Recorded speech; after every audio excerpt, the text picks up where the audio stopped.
Et c'est parti pour Smart Bourse, votre double dose quotidienne de marché en direct sur Bismart. Chaque jour à la mi-journée, 12h30, 13h. Et le soir, la grande édition pendant une heure à partir de 18h30. Au sommaire de cette édition de la mi-journée, une séance boursière marquée par les résultats d'entreprise avec deux sociétés du CAC 40 qui ont publié ce matin leurs résultats. Société Générale et Air Liquide. C'est plutôt mieux prévu pour Société Générale dans le secteur bancaire avec notamment des effets de provision un peu moins lourds, un peu moins pénalisants que ce que le consensus attendait. Pour le reste, on notera quand même que les activités de trading restent pénalisées chez Société Générale qui cherche justement à réduire sa dépendance au marché.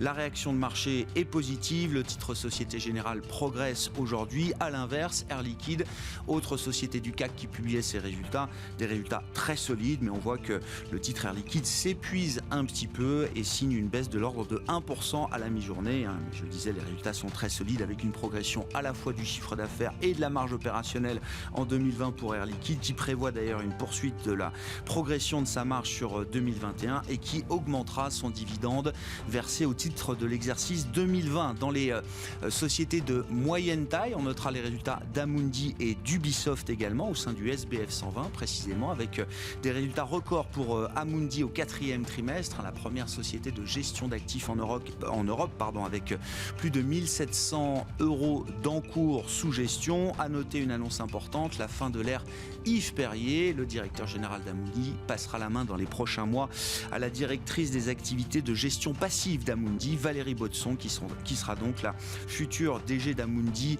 à partir du mois de mai. Et puis je le disais, dans les sociétés de taille intermédiaire, Ubisoft déçoit avec ses prévisions aujourd'hui. Pourtant des ventes records pour Ubisoft sur le trimestre écoulé, mais les prévisions ont été resserrées, la fourchette de prévisions a été un peu resserrée, le marché est un peu refroidi par cette communication. Le titre signe une baisse marquée au sein du SBF 120. Et puis notez enfin sur le plan macro qu'on aura un chiffre important en début d'après-midi, la première estimation de l'inflation américaine, les prix à la consommation, le CPI US pour le mois de janvier. On sait que le sujet de l'inflation est en ce moment un sujet de préoccupation au minimum pour la plupart des investisseurs, avec des taux longs américains qui ont remonté ces derniers temps pour venir se caler entre 1,15 et 1,20 désormais.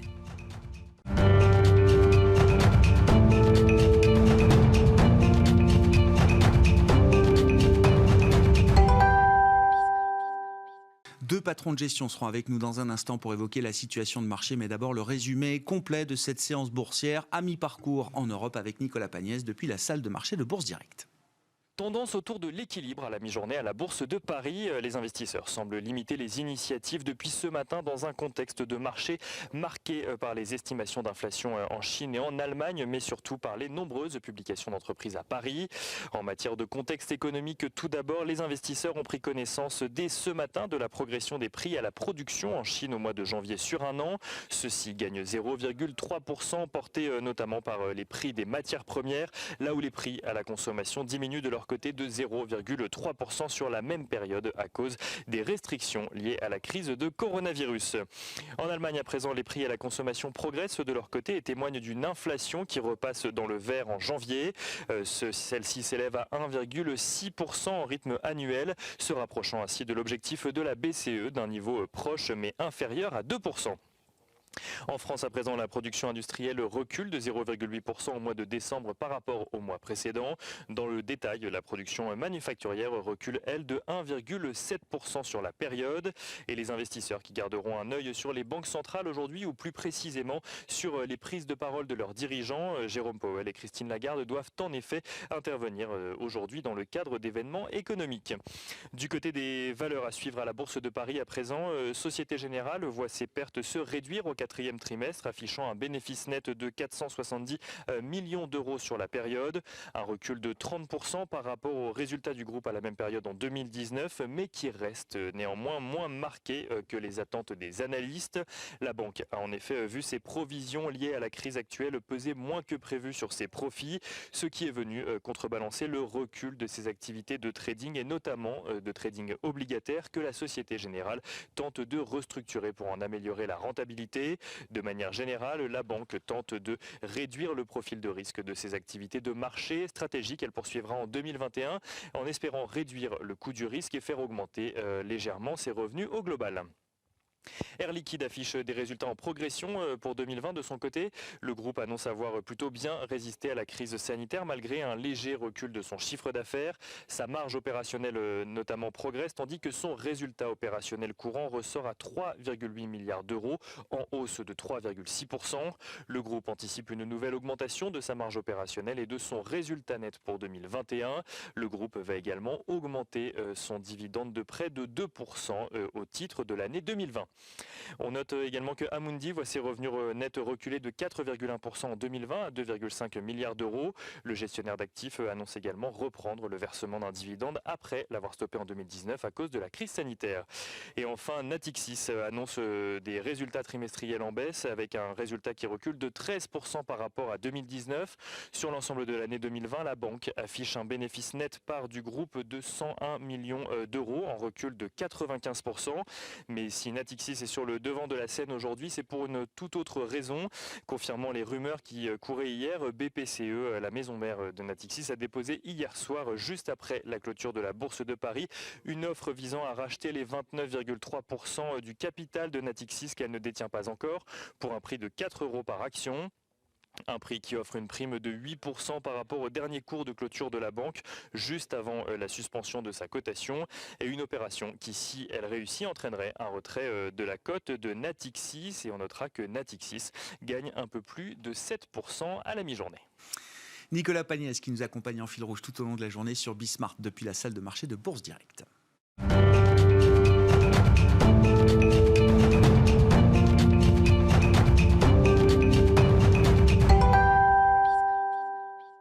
État des lieux des marchés et stratégie d'investissement, c'est le thème de cette demi-heure de Smart Bourse à la mi-journée avec deux directeurs de gestion qui sont à mes côtés en plateau. Jean-Marie Marcadal, directeur général délégué en charge des gestions d'Ophi Asset Management. Bonjour et bienvenue Jean-Marie. Bonjour.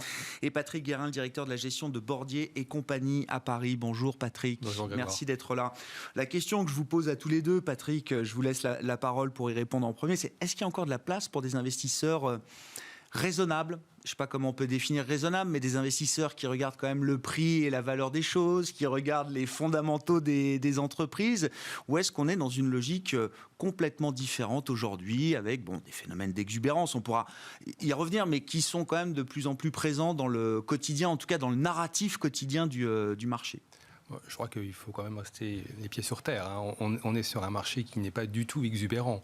On a des valorisations qui sont certes élevées, mais si on regarde sur moyenne de long terme, aujourd'hui, les PE des marchés européens ou des marchés américains ne sont pas surappréciés. Donc ça, c'est le premier point. Ensuite, il y a des flux. C'est-à-dire qu'il y a toujours des acheteurs aujourd'hui, et pas seulement des particuliers. Il y a vraiment des flux réguliers qui continuent d'alimenter les marchés.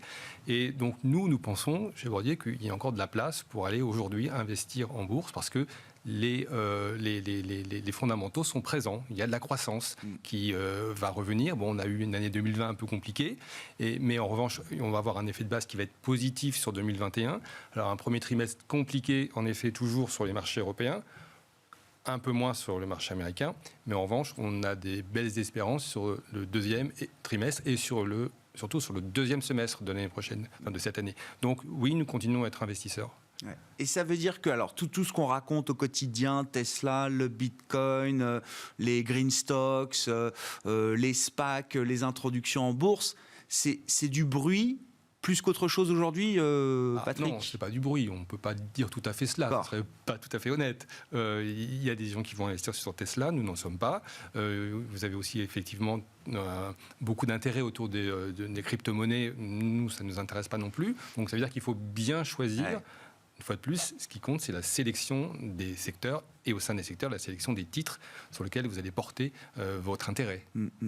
Comment vous regardez effectivement le marché dans son ensemble, et peut-être qu'il faut rentrer un peu aussi dans le détail, entre des valorisations très riches d'un côté, des boîtes zombies de l'autre? Comment est-ce que l'investisseur raisonnable fait son chemin, Jean-Marie? Je pense que l'investisseur raisonnable a encore beaucoup de place, parce que effectivement, les bruits que vous mentionniez, c'est sur certains segments du marché qui montrent globalement une certaine complaisance un peu des marchés, ce qui fait qu'à court terme, effectivement, il y a pas mal de bonnes nouvelles globalement qui sont dans les cours, et ça, c'est un peu pour toute la bourse, parce que les marchés ont déjà anticipé le fait qu'on va sortir de la crise du Covid, grosso modo, à partir de la mi-année.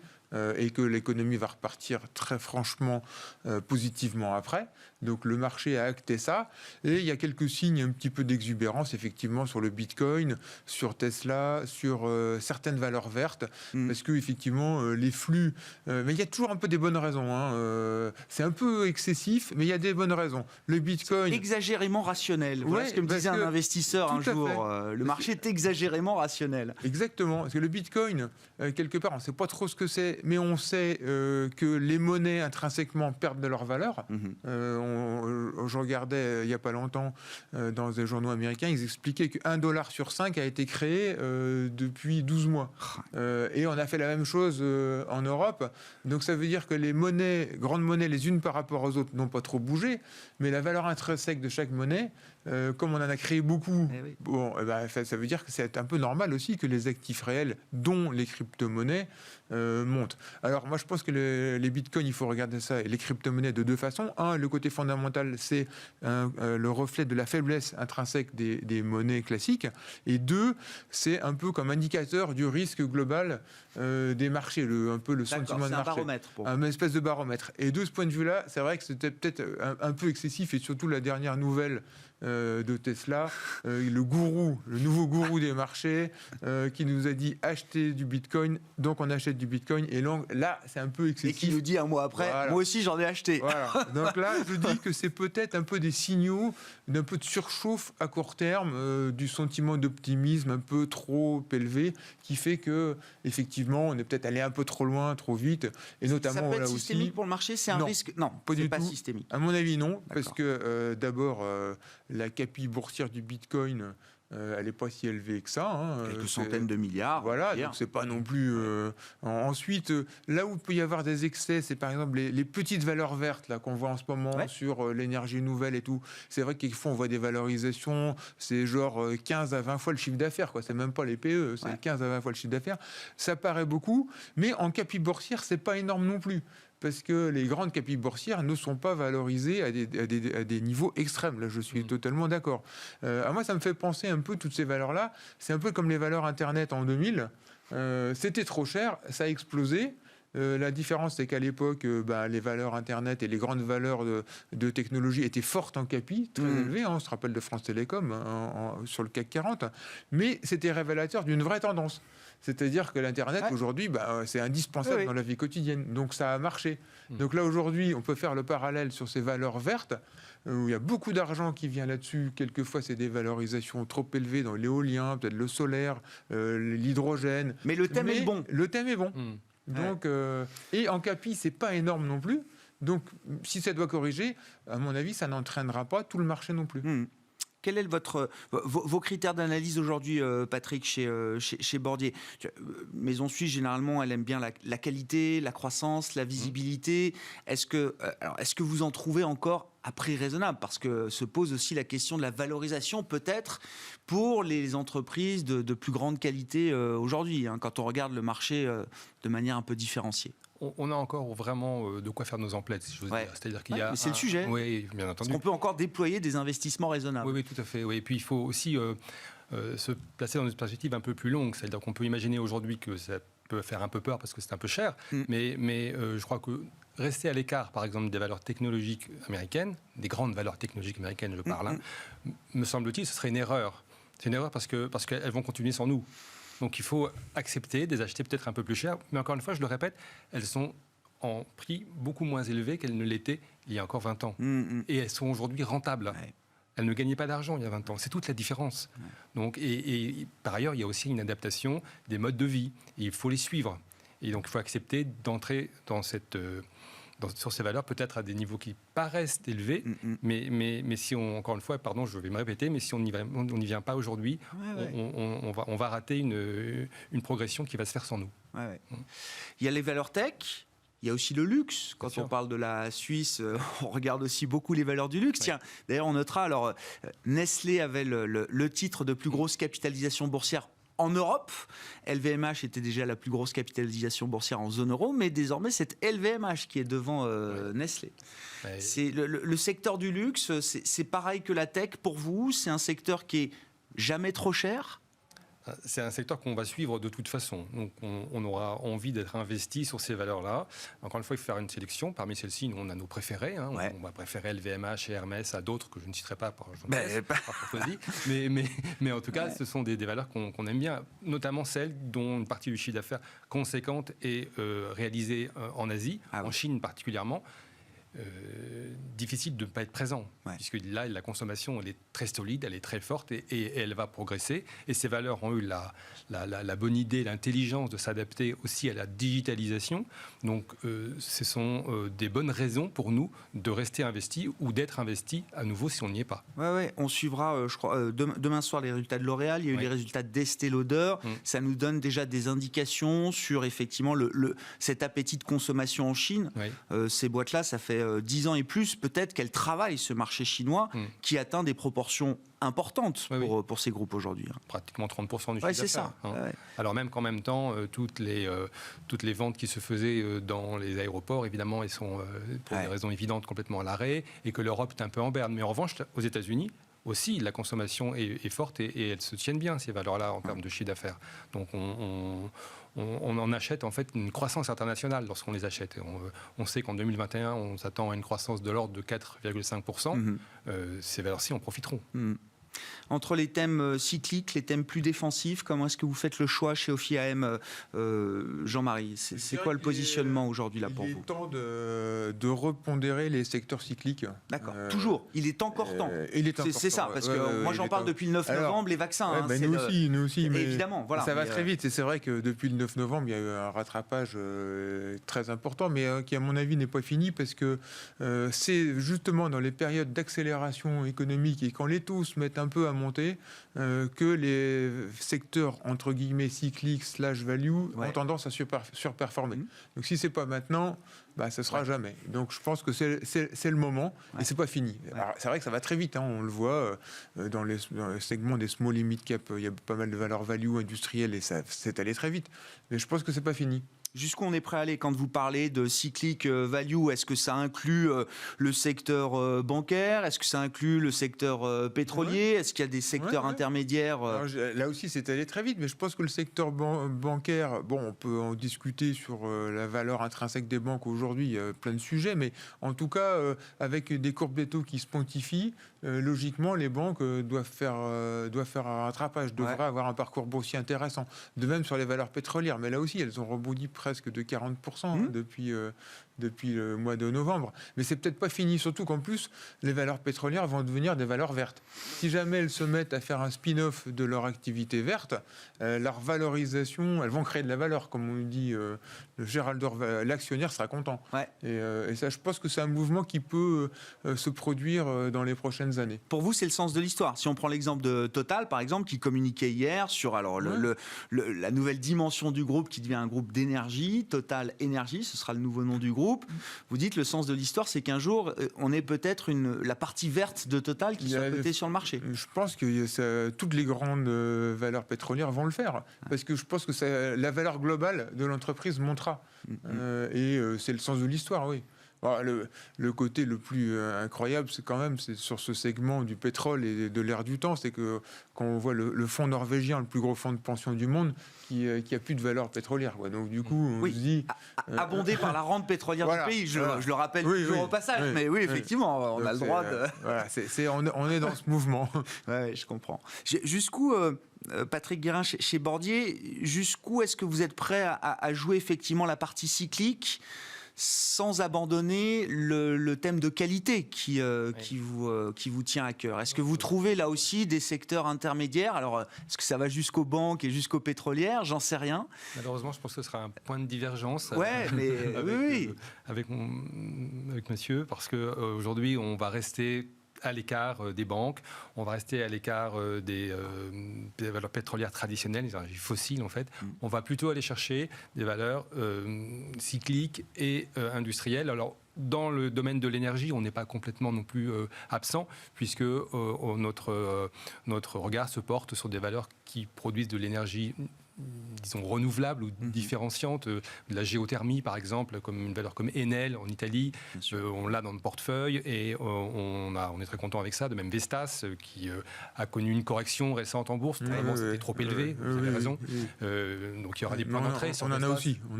Il y aura des points d'entrée à nouveau, mais non, on va quand même être très sélectif.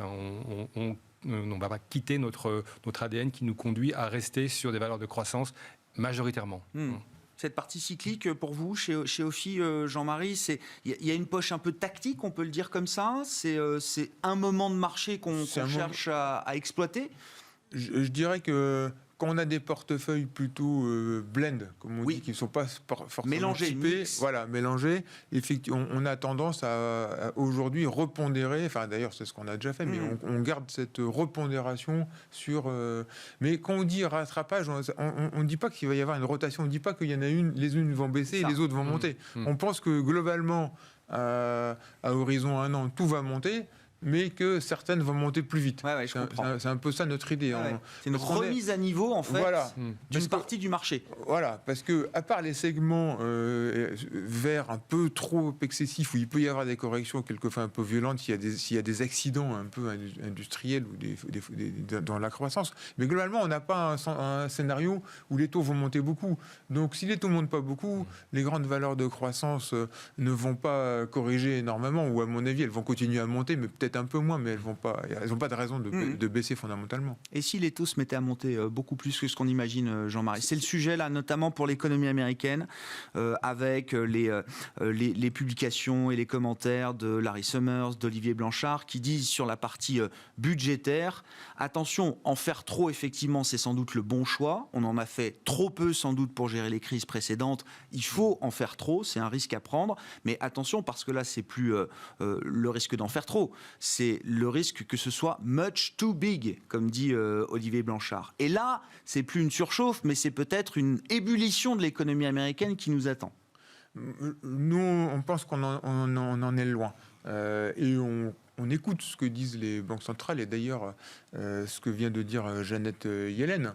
Maintenant, ils disent, grosso modo, on est loin du plein emploi aux États-Unis, on est loin d'une activité économique satisfaisante, et on est plutôt en train de sortir de la déflation, enfin d'éloigner un peu la déflation pour aller un peu vers un peu plus d'inflation, mais on est loin encore dans une situation d'inflation inquiétante. Et je pense qu'il faut leur faire confiance. Alors c'est vrai que leur communication cette année va être plus compliquée, mais ils disent on ne bougera pas jusqu'en 2023, quelles que soient les conditions de marché.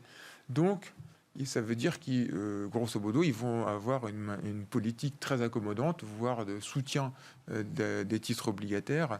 Et donc, nous, on ne pense pas que les taux longs vont déraper beaucoup. Mais ça va être un sujet. Ce sera un stress test permanent, parce que les chiffres d'inflation, on le sait, vont mécaniquement remonter pour des effets de saisonnalité, des effets de base. Donc, chaque mois, il faudra remettre la communication sur la table. Ça va être plus dur pour la communication, mais ils avaient déjà anticipé. Ils avaient expliqué que l'inflation pouvait passer ponctuellement et quelques mois au-dessus des 2%, sans qu'ils soient obligés. Donc, ils avaient déjà anticipé. Mais c'est vrai que ça va être plus compliqué en termes de communication.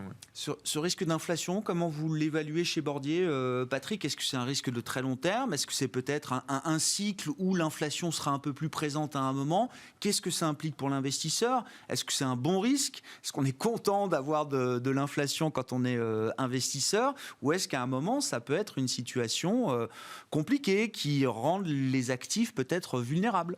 Non, en soi, avoir de l'inflation, c'est pas mauvais pour les actions, pour les marchés d'actions. C'est même plutôt pas mal. C'est-à-dire qu'il y a de la croissance. Ouais. On accompagne la croissance. Il ne faut pas qu'il y en ait trop, simplement. Donc c'est un bon équilibre. Et pour essayer d'éviter ou tout le monde de lutter dans les portefeuilles contre l'inflation, on met un peu d'or. Donc c'est une façon de réagir aussi. Donc on met 5% d'or à peu près, ce qui est un bon proxy. C'est une manière de dire, si ça dévisse au niveau des devises, on a quelque chose qui vient compenser un peu.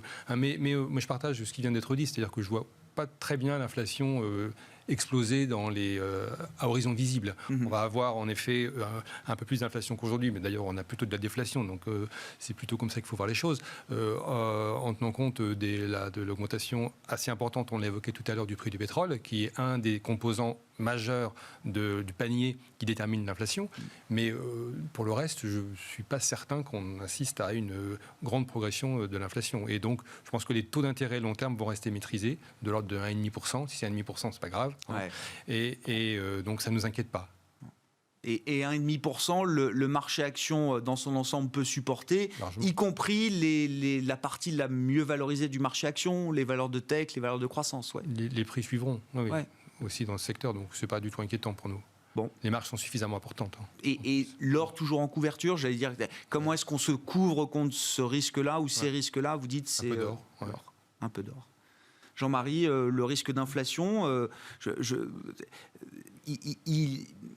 il est forcément limité aujourd'hui, c'était 1,5 sur les taux longs américains. Il n'y a pas de risque de sell-off, il n'y a pas de risque de... Il y a toujours un risque, mais c'est pas notre scénario, parce que ce serait parfait. Une inflation autour de 2, 2,5, c'est parfait pour les marchés actions, c'est parfait pour les gouvernements qui pourront rembourser avec des taux réels plutôt faibles. Et donc, on aura une croissance nominale dans des zones très intéressantes pour les entreprises. Et n'oublions pas que globalement, on est quand même encore dans un monde où il y a plus de forces déflationnistes qu'inflationnistes. Donc, en fait, ce serait le scénario idéal. Alors, il peut y avoir des petites craintes de marché ponctuelles sur des chiffres intempestifs, mais logiquement, les taux longs américains n'ont pas de raison de monter pour les raisons que je vous ai expliquées. Et en général, si on regarde depuis 40 ans, les marchés actions aiment bien quand il y a un peu d'inflation et quand les taux remontent un peu. Ouais. Le tout, c'est le un peu. Il ne faut pas que les taux remontent de façon inattendue. La bonne température, quoi. Voilà, exactement. Alors, on se souvient tous de 94 où les taux longs avaient monté trop rapidement et de façon inattendue. Là, les marchés actions n'avaient pas aimé. On se souvient de 2015, la mauvaise communication de la Fed. Et effectivement, les marchés avaient pris peur parce que les taux longs étaient montés trop rapidement. Et puis, fin 2018 aussi, les taux longs américains avaient pris un point en quelques semaines. Et là, le marché action n'avait pas aimé. Mais sinon, le marché action aime bien quand les taux remontent dans des proportions limitées, surtout quand les taux réels restent très faibles, voire négatifs aujourd'hui. Oui, c'est ça. On n'a pas constaté d'ailleurs que les marchés actions aient particulièrement mal digéré la récente progression des taux longs, c'était de 0,8 à 1,15, comme vous l'évoquiez tout à l'heure. Ça n'a pas du tout fait bouger les marchés. Non. Ça ne s'est pas inquiété. Des marchés qui sont toujours au plus haut, plus haut historique pour les marchés américains. Les actions mondiales dans leur ensemble sont au plus haut historique, avec des divergences de performance. Mais on va dire que l'Europe, quand même, depuis le début de l'année, ne fait pas aussi pâle figure que ce qu'on pouvait craindre. On tient quand même sur des performances positives depuis le 1er janvier pour la plupart des indices européens. Merci beaucoup, messieurs. Merci d'avoir été avec nous pendant cette demi-heure. Smart Bourse, l'édition de la mi-journée se termine ainsi. Patrick Guérin était avec nous, le directeur de la gestion de Bordier et compagnie à Paris, et Jean-Marie Mercadal, directeur général délégué en charge des gestions d'Ophi Asset Management. On se retrouve ce soir à 18h30 en direct sur Bismart.